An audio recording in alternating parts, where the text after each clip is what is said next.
porque não tem como nós não agradecermos, não tem como nós deixarmos de ser gratos ao Senhor. O Senhor, Ele é aquele que, após uma crise de enxaqueca, Ele é aquele que traz o alívio. O Senhor é aquele que, após uma hipoglicemia, Ele traz a pessoa de novo à vida. Ele é aquele que nos livra, aquele que nos guarda, aquele que se entregou por nós, uma demonstração de amor nunca antes vista, em nenhum tempo, e nem vai ser vista uma semelhante em toda a eternidade. Aquele que é Deus se torna carne para salvar a mim, salvar a você, a nos dar vida em abundância. Momentos de luta, momentos de dificuldade, eles existem, mas eles existem para nos forjar como um ato de amor do Senhor, para que nós possamos cada vez mais testemunhar do grande amor de Deus. Aleluia. Contei na quarta-feira, contei pela manhã e volto agora à noite a contar. Estava enchendo o tanque do carro, no posto, e o frentista estava lá, já tinha enchido o tanque, estava passando o cartão, e aí um frentista que também às vezes me atende, ela encostou nele, começou a reclamar que eles, como cristãos, estavam sendo perseguidos no posto, não estavam tendo o privilégio que os outros tinham. E ela falava assim: não é justo isso, não é só porque nós somos cristãos que a pessoa pode fazer esse tipo de coisa com a gente. E eu fui ouvindo aquilo, aí eu olhei para ela e falei assim: minha querida, entenda que a palavra de Deus diz que bem-aventurados aqueles que sofrem perseguição em nome do Senhor. O Senhor, Ele sofreu perseguição e disse que nós iríamos sofrer também, mas que nós pudéssemos nos manter firmes, porque da mesma maneira que Ele venceu, nós vencemos. Ele vem abrindo o caminho, Ele vem nos adotando, Ele vem nos dando exemplo que é possível, sim, fazer tudo o que o Pai pede. Por mais difícil que seja, por mais difícil que seja você se posicionar, o Senhor, Ele espera que você faça isso. Ele é soberano, Ele é fiel, mas Ele espera que você seja responsável pelas suas atitudes. Semana passada estivemos meditando sobre o tema o novo nascimento em Cristo. Há pessoas que põem a sua confiança em cargos eclesiásticos, denominações. Há grupo de pessoas que acham que as boas obras são o mais importante. Outros se apegam a bens materiais. Cristãos se apegam a edifícios e grandes templos. A palavra de Deus em João 3,5 diz, nós vimos isso na semana passada, respondeu Jesus: em verdade te digo, quem não nascer da água e do Espírito não pode entrar no reino de Deus. Tristes são aqueles que confiam as suas vidas eternas em coisas temporais. Se você é filho de Deus, você tem que nascer da água, batismo de arrependimento, e Espírito, batismo de poder, para que você possa declarar, você possa manifestar a glória do Senhor em meio às pessoas que não conhecem o Senhor, em meio ao mundo, em meio às trevas. Dentro do Evangelho de João, nós já falamos nesses últimos domingos, falamos da obra criadora de Deus, falamos da chegada da palavra dentro da história, e as reações, tanto negativa e positiva, dos homens de uma maneira geral. Agora nós vamos considerar a chegada da palavra e seus efeitos positivos, mas agora na comunidade cristã. Esse é o mais importante ponto em que você precisa crer. É uma fundamentação da tua salvação. É o que nós vamos tratar hoje. O título da palavra de hoje é Cristo, a glória, como do unigênito do Pai. Convido você a abrir a palavra de Deus no Evangelho de João, capítulo 1. Vamos ler o 1 em diante. A meditação hoje será apenas no verso 14. e eu tenho certeza absoluta que eu não esgotei tudo que esse versículo quer dizer.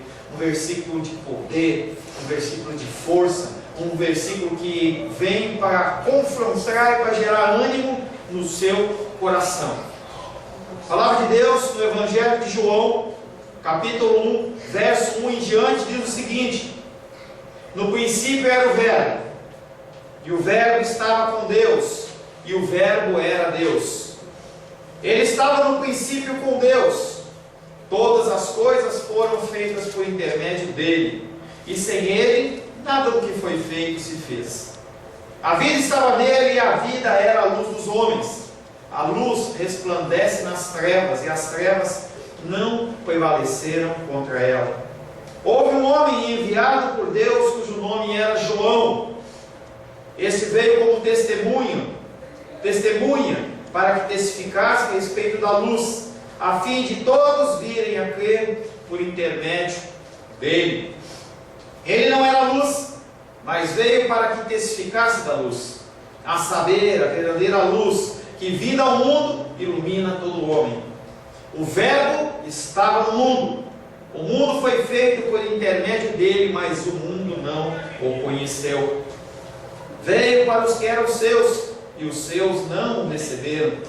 Mas a todos quanto receberam, deu-lhes o poder de serem feitos filhos de Deus, a saber, aos que creem no seu nome, aos quais não nasceram do sangue, nem da vontade da carne, nem da vontade do homem, mas de Deus. E o Verbo se fez carne, e habitou entre nós, cheio de graça e de verdade, e vimos a sua glória, glória como do unigênito do Pai. Palavra do Senhor, amém? Amém. Senhor, em nome de Jesus, lemos mais uma vez a Tua palavra que é viva, a Tua palavra que é vida, a Tua palavra que é eficaz em mudar, transformar, corrigir, exortar, consolar, e nós precisamos da Tua palavra. Nós não precisamos de discursos humanos, nós não precisamos de intermediação humana, mas nós precisamos do Senhor. Nessa noite, Pai querido, abrimos os nossos corações para ouvir a Tua voz. Nós abrimos os nossos corações para ouvir a Tua palavra. Pedimos ao Senhor que o Teu Espírito Santo me dê a graça, me dê a capacitação de ser um canal, um intermédio, Pai querido, para que os Teus filhos venham receber esta palavra, Senhor. Palavra pesada, palavra forte, palavra, Pai querido, que provém do Teu altar. E eu não tenho capacitação para isso, Pai. Me sinto indigno de declarar a Tua palavra. Por isso, Pai querido, conto com a Tua misericórdia. Peço que não permita que eu envergonhe o Teu Evangelho nesta noite. Os meus irmãos e minhas irmãs também vieram aqui não para me ouvir, mas eles vieram aqui para ouvir a Tua voz, Pai. Cada um tem, Pai, no seu coração um questionamento, algo a ser aprendido, e por isso o Senhor os trouxe aqui esta noite. Peço que o Teu Espírito Santo revele a eles uma mensagem santa aos seus corações. Em nome de Jesus, amém. Amém. A palavra de Deus tem como título de hoje: Cristo, a glória como do unigênito do Pai. Confesso aos irmãos que conforme eu fui preparando, eu achei que não ia parar, porque são tantos ensinamentos, são tantas coisas num pequeno versículo de menos de 15 palavras, coisas fortes, profundas, que podem mudar o teu jeito de viver na vida. Esse versículo que nós vamos meditar é João capítulo 1, verso 14. E o Verbo se fez carne. O Verbo, o Logos, a palavra, se fez carne e habitou entre nós. E nós vimos a sua glória, glória como do unigênito do Pai, cheio de graça e cheio de verdade. E o Verbo se fez carne. Por que o evangelista usa o termo carne e ele não usa o termo homem? Por que se fez carne e não se fez homem? A resposta é que João quis dar uma ênfase nessa santidade de Jesus, que abandona a glória do Senhor para vir habitar um ser humano. Um ser humano que não no caso dele, mas no nosso caso, carrega sujeira, carrega pecado, carrega imundícia. E quando você quer falar de pecado, você cita que a pessoa estava na carne. E aí ele usa esse termo, e o verbo se fez carne. Quão distante é a glória de Deus em relação a nós como criaturas. É inconcebível você conseguir imaginar quão distante estamos nós, pecadores, seres carnais, desse ser glorioso e majestoso que é Deus. Uma grande distância havia entre nós, uma distância que não poderia ser transponida, não poderia ser alcançada, você não poderia atravessar esse riacho, digamos assim, mas o Senhor, Ele é a nossa ponte, Ele é a nossa ponte. Carne em Cristo não quer dizer natureza depravada, mas um homem que foi sujeito às mesmas tentações que eu e que você. Jesus Cristo na palavra não aparece relatos específicos da infância de Cristo, relatos sobre a juventude, adolescência, juventude de Cristo. Tem coisas muito pouco falado sobre isso, mas Cristo, Ele foi tentado em todas as coisas, como nós seres humanos, em nada Ele caiu. Glória a Deus por isso. A chegada da palavra descreve-se em termos de uma experiência viva, que é própria das que tenha recebido e tem nascido de Deus e se mantém perseverantes em seus ensinamentos. A palavra ela chega não de uma forma como uma utopia, como um raciocínio, como um pensamento, como uma filosofia, como algo que alguém pensou ou que alguém idealizou. Não, Jesus Cristo ele veio de uma maneira real. E aquele que recebe a palavra de Cristo tem a possibilidade de, em Cristo, viver essas mesmas coisas. Pastor, como que eu consigo fazer isso? Apenas através do Espírito Santo de Deus. Você é capaz, através do Espírito Santo de Deus, de dizer sim, não ao pecado. Dizer sim, não ao pecado. O pecado bate na tua porta e você fala, não, eu não aceito. E as pessoas vão olhar para você e falar assim, por quê? Como que você consegue? Você está passando por essa luta, está passando por essa dificuldade, e mesmo assim você se posiciona de uma maneira contra a correnteza. Jesus Cristo, Ele te capacita.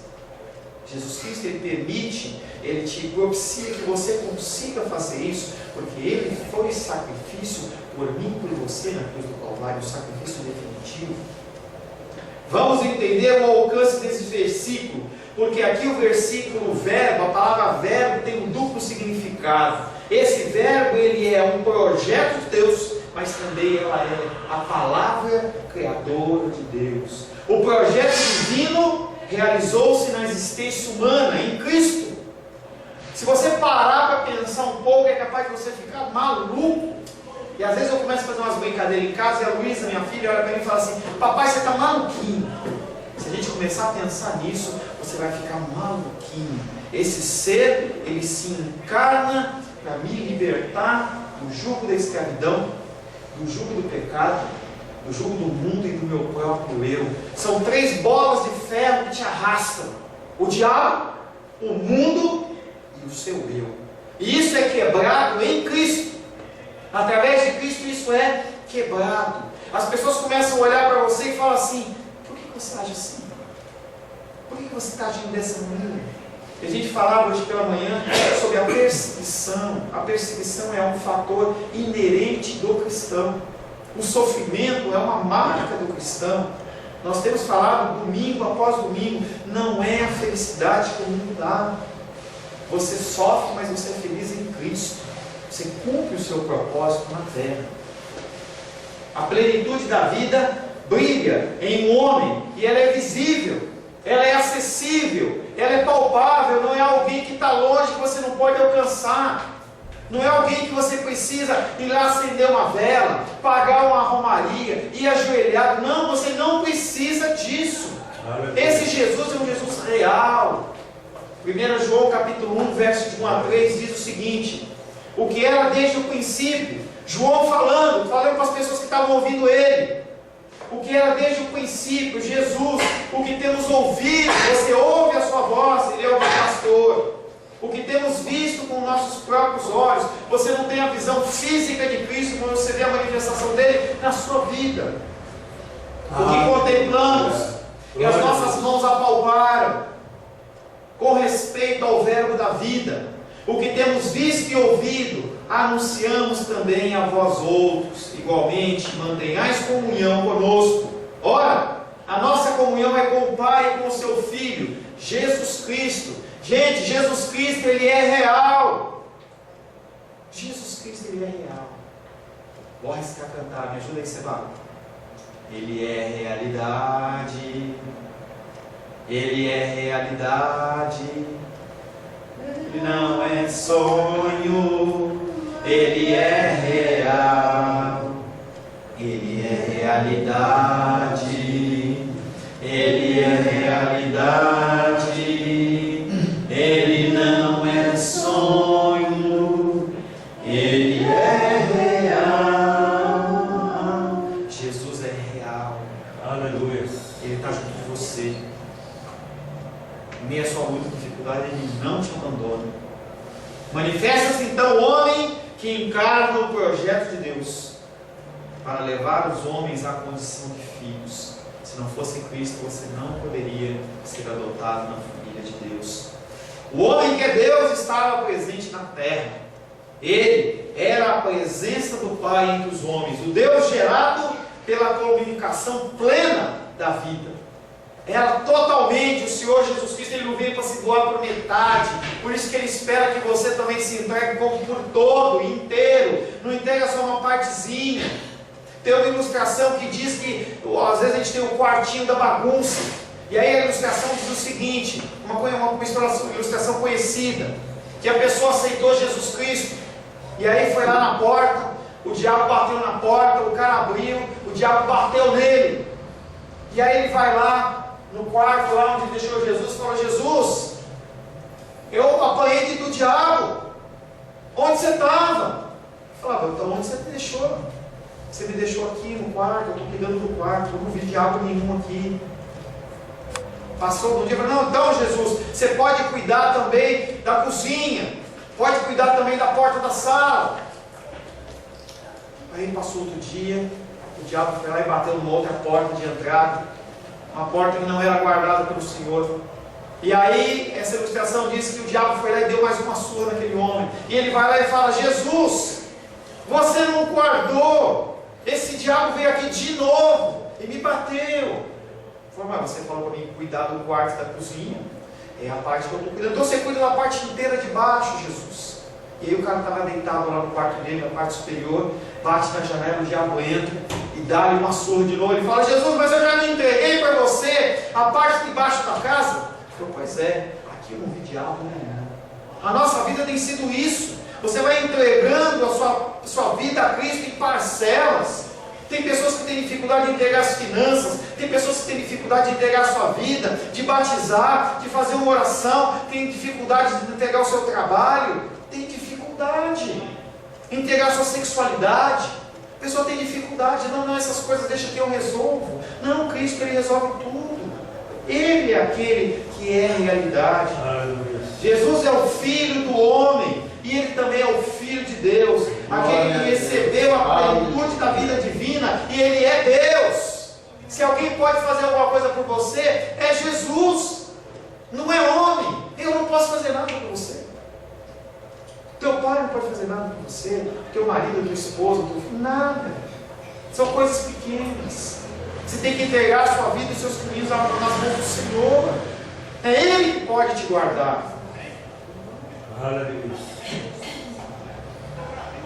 E Ele habitou entre nós, e o verbo se fez carne e Ele habitou entre nós. O verbo habitar faz alusão ao tabernáculo, primeira habitação de Deus num ambiente físico entre os israelitas após a saída do êxodo. Depois essa presença ela foi transferida para o templo de Salomão. Não é esse templo que está aqui, não tem nada a ver com aquele templo de São Paulo. Um templo que foi criado conforme a vontade do Senhor para um propósito específico. Um templo que não tem que ser edificado. um templo que o Senhor não pede para que seja edificado, porque Ele coloca a minha habitação dele em mim e em você. A habitação do Deus Altíssimo sou eu e é você. Tabernáculos de carne, pecadores, mas que dentro habita uma coisa preciosa chamada Jesus. A partir do momento que você confessa Ele como Salvador, Ele vem viver a sua vida, e tudo que você vai entregando vai sendo transformado se você entregar. Por que você retém? Retém a dificuldade com a mentira, retém a dificuldade com o trânsito, com as negociações, com o imposto de renda. Por que você retém isso? Entrega nas mãos do Senhor. Você é a habitação do Senhor. Jesus é o Cordeiro de Deus, o Cordeiro da nova Páscoa. Seu sangue livrará e livra o homem da morte. Sua carne é a nova comida da Páscoa, o novo maná que levará os que o seguirem à terra prometida. Ele é o pão vivo que desceu do céu. Nós já falamos sobre isso. Havia a figura do maná, que era o pão que descia do céu, mas Jesus é o verdadeiro pão que desce dos céus. Aleluia. Havia água que manava da rocha, mas Ele é a fonte de águas vivas. Glória. Ele é aquele que nos alimenta, aquele que nos guarda, aquele que nos mata a sede. E você tem que ser como a corça, sedento por Ele, sedento pelo Senhor. Ele foi entregue de maneira especial, num horário que talvez você não tenha percebido. Nós vamos falar disso mais para frente. Ele foi entregue na hora que o cordeiro estava sendo imolado no templo. Tinha horários para fazer isso. Tinha o sacrifício da tarde. Jesus Cristo, ele foi morto exatamente no horário do sacrifício da tarde, simbolizando que ele era o sacrifício definitivo. Não tem mais que fazer sacrifício. Você não tem que fazer mais sacrifício. Obedeça. Obedeça ao Senhor, não sacrifícios. Ele não está preocupado com sangue de animais, sangue de bodes. Ele não está preocupado que você faça romarias, que você saia fazendo sacrifício. Não. As pessoas têm vendido a salvação. Olha, você me entrega a sua casa, me entrega o seu carro, que eu vou te dar mais. Você não precisa disso. Não coloca a sua fé nisso. As pessoas colocam a sua fé em jogos, em telecena de virada de ano, como se aquilo fosse mudar a vida de alguém. A sua confiança é no Salvador, não é na telecena. Confia no Senhor. Para de confiar em coisas mundanas. Confia no Senhor. João 19,14 diz: e era a véspera pascal, cerca da hora sexta. Hora sexta quer dizer 15 horas, exatamente o horário do sacrifício da tarde. Disse os judeus: eis aqui o vosso rei. Jesus Cristo estava sendo morto, estava sendo sacrificado por mim e por você. Hebreus capítulo 10, verso 12 diz: Jesus, porém, tendo oferecido para sempre o único sacrifício pelos pecados, assentou-se à destra de Deus. Não precisa de mais sacrifício. Você não precisa de mais um sacerdote fazer um sacrifício para você não ser consumido, para você poder ter contato com Deus. Você não precisa mais disso. Ele rasgou o véu, e ele não rasgou de baixo para cima, porque podia falar assim: olha, quem rasgou foram os homens. Ele rasgou de cima para baixo. Foi o próprio Deus que rasgou aquele véu para dizer assim: acabou a separação entre o homem e Deus através de Cristo Jesus. Aleluia. E o Verbo se fez carne e habitou entre nós, e nós vimos a sua glória. Ainda que a glória de Cristo pudesse ser vista por todos, ela seria ignorada por muitos e vai continuar sendo. As pessoas não querem Jesus Cristo, elas querem o benefício do que Jesus Cristo pode trazer. Eles querem a prosperidade de Cristo, eles querem a saúde de Cristo, eles querem ser livres dos demônios através de Cristo. Eles querem ter uma família estruturada por Cristo, mas eles não querem Cristo, eles não querem o Salvador, eles não querem principalmente um Senhor nas suas vidas. A figura do escravo, em que você não tem mais vontade para nada a não ser se submeter a uma autoridade. As pessoas não querem isso. As pessoas têm andado como se estivessem na luz, mas estão em trevas. Pessoas cantam cânticos, pessoas leem versículos, têm em suas casas muitos textos bíblicos, muitas bíblias, mas não vivem aquilo que leem. Hoje pela manhã, a irmã dos Reis, ela me questionou, perguntando assim, esse negócio de não receberam, como que é isso? As pessoas não recebem porque não tem intimidade. Esse conceito de conhecer, fazia-se muito uma comparação quando o homem conhecia a mulher, quando o marido conhecia a esposa, no ato da relação sexual, que seria a coisa mais íntima que o homem pode ter com a mulher, e é a maior intimidade que a noiva de Cristo pode ter com Cristo. As pessoas vivem com Cristo, mas não conhecem a Cristo. É aquela frase, conheço, que Jó falou, eu conhecia esse Deus de ouvir falar. As pessoas conhecem de ouvir falar. É um Deus que cura, é um Deus que dá prosperidade, é um Deus que me livra, é um Deus que me protege. Fala Jesus, mas eles não querem viver debaixo desse comando, desse senhorio, não querem. E nós vimos a sua glória.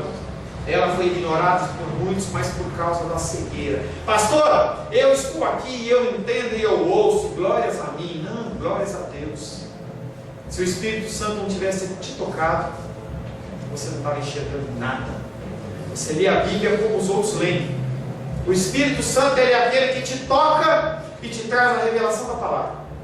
A palavra, ela pode entrar no teu coração. Eu acho tão bonitinho quando os reis falam para mim assim, pastor, o senhor falou esse versículo, e eu cruzei com ela essa semana lá, na quarta-feira, terça-feira, e ela falou assim, pastor, eu estou com aquele versículo na cabeça, estou aqui pensando, Espírito Santo incomodando, Espírito Santo, não está fazendo ela pular, dançar, mas está incomodando, porque alguma coisa tinha que ser arrumada, tinha que ser corrigida, e o Espírito Santo faz isso, com poucos, não são todos, aqueles que não entendem, eles são cegos, têm como escamas na frente dos olhos. Entre eles os discípulos puderam ver a Cristo. Entre todo aquele mundaréu de gente, entendeu, que havia naquela época de Cristo, poucos o viram, poucos o tocaram, poucos o apalparam, poucas pessoas se entregaram a ele. Alguns estavam lá por causa dos pães, outros estavam lá por causa de cura, mas alguns realmente viram além. Quem que é que eu sou? Tu és o Cristo, o Filho do Deus vivo. Pedro, quem te revelou isso não foi carne nem sangue, mas foi o Espírito Santo. Aleluia. Isso, você só pode dizer Senhor, Senhor, pelo Espírito Santo. É uma benécia, é uma misericórdia. Por isso que a gente canta, te agradeço. Te agradeço por me libertar e salvar, por ter morrido no meu lugar. Te agradeço. Obrigado, Jesus. É isso que eu tenho que falar. Obrigado. O tempo inteiro, obrigado, o tempo inteiro agradecendo ao Senhor. O resplendor da glória da presença divina aparecia na época do Antigo Testamento, em particular no santuário, no templo de Salomão, e também na tenda do tabernáculo, quando foi inaugurado. Quando ele foi inaugurado, 1 Reis 8:10 diz, tendo os sacerdotes saído do santuário, uma nuvem encheu a casa do Senhor. Uma nuvem, a presença do Senhor tomou, encheu aquele lugar, e as pessoas não podiam ficar lá, porque a presença do Senhor não convive com trevas. As pessoas tiveram que sair daquele lugar, e nós só temos contato com o Senhor através de Cristo, porque senão nós não conseguimos ficar na presença dele. A tua vida, ela está com essa fumaça dentro de você. Você consegue entender isso? Que o Senhor, ele se manifestou em glória no tabernáculo. Ele se manifestou em glória. Olha que imagem bonita. Ele se manifestou em glória com fogo.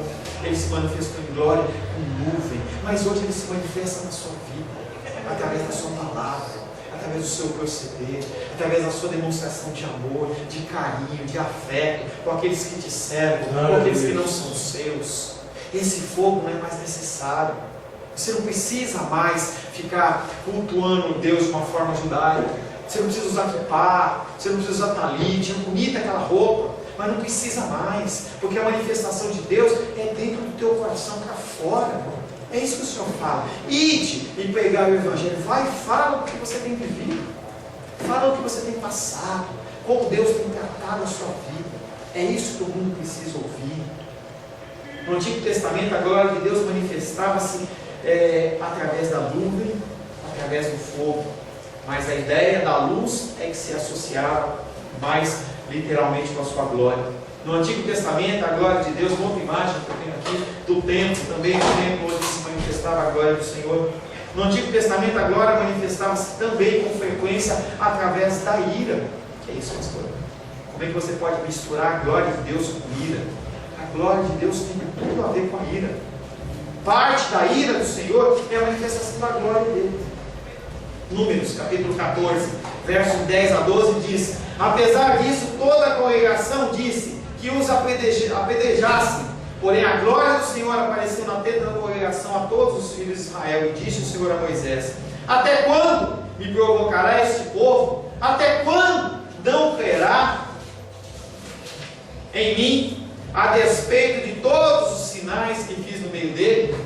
Com pestilência o ferirei, e o deserdarei, e farei de ti povo maior e mais forte do que este. Povo de Israel no deserto.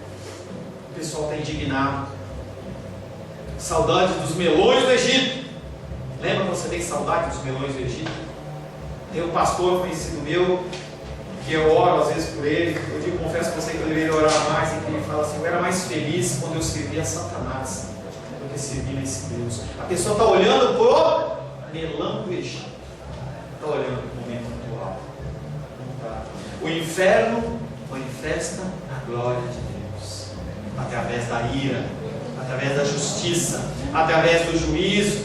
Tira da tua cabecinha que lá no inferno o diabo ele vai estar com um ganchinho cutucando as pessoas. Não, ele vai ser cutucado. Ele vai ser jogado no lago de fogo de enxofre. Ele vai padecer por tudo que ele fez, junto com as pessoas que não creram e não receberam o Senhor. Daqueles que não nasceram da água, do arrependimento, e do Espírito, o poder para manifestar as obras do Senhor aqui na terra. A pessoa que recebe Cristo e fica sentada e não faz nada, não fala do amor de Deus, não manifesta até através das obras. A palavra de Deus diz que a fé sem obras é morta. Ou seja, se você não manifesta, você não tem nada dentro de você. Eu vi uma ilustração muito boa essa semana. Se você pegar um balde e encher de leite, e você pegar e colocar uma esponjona daquela grande dentro, você tirar e apertar, sai o quê? Sai o quê? Leite. Por quê? O balde estava cheio de leite. Você como cristão, imerso no Senhor, se te apertar, sai o quê? Cristo. Agora, se sair ódio, se sair atitudes mundanas, se sair mentira, se sair falsidade, como que você pode estar imerso no Cristo? De uma mesma fonte não podem sair águas doces e águas amargosas. Pastor, eu estou perdido, porque eu vejo isso na minha vida. Ajoelha e clama por misericórdia. Certa vez o pecador estava lá junto com o publicano estava junto com o fariseu, e aí um batia no peito e falava: eu sou demais. E o outro falava assim: Senhor, tem misericórdia de mim, eu sou pecador. É exatamente isso que tem que fazer. Dia após dia você agradece: Deus, obrigado pela oportunidade de me consertar. Obrigado pelo teu Espírito Santo me revelar que eu estou errado. Obrigado por eu ter vindo no culto hoje, domingo à noite, e ver que ainda tem muita coisa para eu fazer. Esse padrão de santidade que eu achei que estava certo, não está certo. Está muito longe. A tua glória está muito longe. Senhor, me dá mais um tempinho. Me dá mais um tempinho, me ajuda. Me ajuda a corrigir isso, me ajuda a corrigir aquilo. Tem uma passagem de Lucas que fala que o homem, ele saiu granjeando coisas, comprando coisas, e a hora que ele construiu um monte de cereiro, estava até um tampo cheio. Ele falou: agora eu posso descansar. E a palavra veio sobre ele: louco, hoje mesmo pedirão a sua alma. O que vai acontecer se Deus pedir a sua alma hoje? Você vai ou você fica? Palavra difícil. É uma coisa que você tem que meditar. A salvação não vem através da minha vida. A salvação não vem através do seu marido ou da sua esposa. Apesar que nós, como familiares, como pessoas, temos que dar testemunho, nós temos que ser atalaias no meio de onde nós vivemos, mas a salvação, ela é individual. Eu convido você essa noite, antes de você dormir, você sentar, ou deitado mesmo, em silêncio, você medita: Senhor, o que eu preciso arrumar? Será que eu estou com uma noiva prudente, ou eu estou com uma noiva nécia? Será que na hora que Cristo estiver voltando, eu vou sair correndo para comprar óleo? Vou lá, tem que ir para oração? Vou lá para fazer um jejum? Será que eu vou lá para a vigília? Para tentar fazer uma santificação? O processo de santificação é progressiva. Você tem mais uma oportunidade hoje de você meditar na sua vida. Para os novos homens, a glória não está vinculada a um lugar material, nem a sua morada é um reino sacro, mas resplandece no homem através de Jesus. Isso aqui vai passar. Pode ser que daqui a um tempo a gente saia daqui, aqui abra uma pizzaria como já foi, uma boate. Esse lugar não detém nada, que detenha você, o Espírito Santo que vive dentro do seu coração. 1 Coríntios 3,16 diz: não sabeis que vocês são o santuário de Deus e o Espírito de Deus habita em vós? Aleluia. Em vós. A glória que as pessoas contemplam é a glória de Jesus. Nele Deus está presente para sempre no meio de nós. Desapareceu a distância entre Deus e o homem, e portanto a busca angustiada de Deus, aquele vazio que você tinha, ele foi preenchido. Deus Todo-Poderoso. As pessoas continuam com este vazio pelo mundo. Saciam em jogos, sexo ilícito, drogas, bebidas, falcatruas, dinheiro, bens. Outro dia o presbítero Sebastião usou um termo, banho de loja. Às vezes a pessoa quer cobrir esse vazio tomando um banho de loja. Ela vai lá no shopping e gasta R$1.000. Uma pessoa que eu conheço que ela faz quando está não aguentando mais, vai para o shopping e toma um banho de loja, como se ela pudesse tirar aquela roupa velha, aquela roupa suja, colocando uma nova, e tudo seria diferente. Não é diferente. Não é diferente. O sacerdote não precisa mais intermediar um relacionamento com Deus. Não há também mediação entre Jesus e os seus. Sua presença ela é imediata para todos. Você não precisa de alguém para te levar a Cristo também. Temos livre acesso ao Pai. Temos livre acesso a Jesus, sem sacerdotes, sem padres, sem pastores, sem santos intercessores. O véu, ele foi rasgado e te dá acesso direto ao Pai através de Cristo. Glória como do unigênito do Pai. A glória que a comunidade cristã contempla não é, como nos antigos tempos, um fenômeno natural como nós vimos, do fogo, da nuvem. Não é isso que a gente está atrás. Você não tem que ir atrás de manifestações visíveis. As pessoas estão atrás disso. E como não há a palavra de Deus, o que acontece? A pessoa ela fica refém de novidades. Então tem que colocar uns holofotes, colocar uma nuvem de fumaça, tem que colocar alguma coisa para você falar assim, não, esse culto me trouxe um arrepio, tem alguma coisa diferente. É isso que um drogado precisa. Ele começa com álcool, ele começa com uma droguinha, e aí começa com a maconha, depois ele vai com uma droga mais forte, vai com uma outra, pega uma droga sintética, e vai piorando, pega uma heroína, um crack, porque ele cada vez precisa de algo novo. Os cristãos estão atrás disso. Você não precisa de manifestações visíveis, você não precisa sentir arrepio na coluna. Simplesmente o Senhor ele precisa testificar no teu coração a palavra que é falada. O Filho unigênito é o herdeiro do seu Pai, e todo que o aceita lhe pertence. Ele é acima de toda criatura, ele é acima de todo homem, ele é acima de todos os anjos, ele é acima de Satanás. Não há guerra espiritual entre Deus e Satanás. Que briga é essa? Não tem sentido. Como é que a criatura pode contender com o seu Criador? Como que o vaso pode contender com aquele que o faz? Filipenses capítulo 2, verso 9 a 11 diz: pelo que também Deus o exaltou sobremaneira, e lhe deu o nome que está acima de todo nome, para que ao nome de Jesus se dobre todo joelho nos céus, na terra e debaixo da terra, e toda língua confesse que Jesus Cristo é o Senhor, para a glória de Deus Pai. Glória a Deus. E a partir Aleluia. disso, você está incluso. A partir disso você é inserido na videira. Aquela videira em que aqueles ramos não aceitaram, você é podado e você é inserido lá. E aí você para de dar água amargosa e começa a dar água doce. E você começa a falar assim, como que isso mudou em mim? O que aconteceu? Eu vejo em pessoas aqui no nosso meio essa mudança. Eu falo quando eu estou em lugares onde eu dou aula, eu falo, tem pessoas que eu olho assim, o privilégio de você ser o pastor e ser um canal e ver a pessoa ser transformada não tem preço. Ver a pessoa desabrochando. Olha que coisa linda. A Luísa, ela estava falando, não, a Luísa, minha filha, que ela estava com o vovô dela lá conversando, e aí o vovô dela estava falando da lagarta, né? Falando da lagarta. Outro dia eu falei que a lagarta, se você ajudar ela a nascer, ela morre, porque ela precisa fazer a forcinha nas asinhas dela. Eu não sei como é que é o sistema dela de circulação, não sei, mas ela precisa fazer aquela força. Se você abrir o casulo para ajudar ela, ela morre, ela não consegue se bater as asas e continuar a vida. E aí o vovô dela estava falando, e a gente fala assim, a criança não está ouvindo.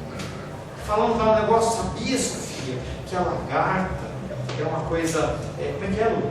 Que a lagarta... Sofia sabia que a borboleta, antes de ser borboleta, era uma lagarta? Sabia que a borboleta, antes de ser borboleta linda, ela era uma lagarta? Ela falou, sabia, vovô. Mas você sabia também, vovô, que se você tentar ajudar a abrir o casulo da borboleta, da lagarta, ela morre? Pô, viu sentadinha desenhando aqui, gente. Isso não tem preço. Não é Mastercard que não tem preço. É essa coisa que não tem preço. Não tem preço. A atividade do filho corresponde à atividade do pai. João 5,19 diz: então lhes falou Jesus, em verdade vos digo que o filho nada pode fazer de si mesmo, senão somente aquilo que viu o pai fazer. Porque tudo que este fizer, o filho também semelhantemente o faz. Eu e você temos que meditar na palavra para que nós possamos fazer como Jesus Cristo fazia, fazendo apenas o que o Pai faz. Mas eu não vejo Deus na palavra. Olha aqui, olha Jesus aqui. Quem disse que a gente não tem Jesus palpável? Quem disse que a gente não pode pegar Jesus, não pode abraçar Jesus? Quem disse? Entendeu? A figura de Jesus, ela é representada pelas palavras que estão aqui. Palavras de seu Espírito Santo são apenas letras. É apenas mais um livro que está na sua biblioteca, na sua estante. Mas com o Espírito Santo, isso aqui traz vida. Traz vida. Cheio de graça e cheio de verdade. Jesus não só é cheio de graça e de verdade, mas também Ele é a fonte. Isaías, capítulo 58, verso 11, diz: o Senhor te guiará continuamente, fartará tua alma até em lugares áridos, e fortificará os teus ossos. Serás como um jardim regado, e como um manancial cujas águas jamais Glória a Deus. Aleluia. Ele é realmente o Redentor e o Messias. Glória a Deus por isso. Essa graça significa um amor gratuito e generoso de Deus. Não é um amor que foi motivado. O nosso amor é motivado. Eu amo minha esposa porque ela faz comida para mim, porque ela me ama, porque ela lava as minhas roupas, porque ela namora comigo. Motivação humana. Deus não foi motivado por nada disso. O amor dele por nós é um amor espontâneo. Esse amor não existe na gente. Eu conheci o amor agape. Não é ágape, porque é uma palavra grega, é agape. Amor agape. Esse amor é especificado pela fidelidade. A Lu falou sobre isso. A fidelidade é uma das características desse amor. É um amor que, independente do que você fizer, ele continua te amando. Ele continua com você. Ele continua querendo te mudar. Ele continua criando situações para que você volte aos caminhos do Pai. Ele permite que você haja até certo ponto. Quando chega a certo ponto, ele age. A riqueza de Deus resplandece em Jesus, é o amor. Jesus é vida. Viver é amar. E amar é comunicar a vida de Cristo. A manifestação da glória de Deus é um tema que percorre todo o Evangelho, toda a Bíblia. É o tema principal. Se você procurar o tema principal, alguém perguntar para você assim: qual que é o tema? Porque você vai ler um livro, ou você vai ver um filme, a pessoa fala assim: do que trata? Do que trata esse livro? Do que se trata esse filme aí? Esse filme trata disso. Esse filme, esse livro, fala de amor. Fala de amor em sua essência. O fato da comunidade cristã poder contemplar a glória pessoal de Deus presente em Jesus marca a diferença entre a antiga e a nova aliança. Ver a glória não só produz a morte. Você tem que morrer. morrer para a sua carne, morrer para a sua vontade, morrer para os seus desejos, morrer para aquilo que te separa do Pai. E você sabe o que é. Se você não sabe, está aqui. Ó. Morte de carne que é a condição para a vida.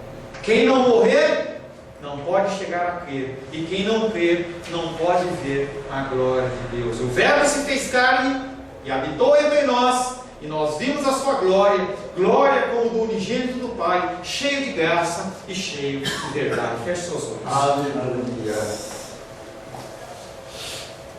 Senhor Deus, eterno Criador, majestoso, bendito, glorioso, santo, santo, santo.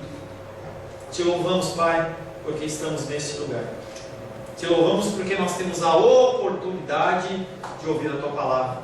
Te agradecemos porque o Teu Espírito Santo habita em nós e nos dá o entendimento. Sabemos, Pai querido, que estamos muito distantes da Tua glória. Estamos muito distantes, Pai querido, da excelência. Sabemos que essa excelência ela só será alcançada quando, Pai querido, o Teu arcanjo tocar a trombeta e nós, junto com os mortos em Cristo, formos encontrar o Senhor nas nuvens. O nosso corpo corruptível se tornará incorruptível. Então nós voltaremos a ser imagem e semelhança do Senhor.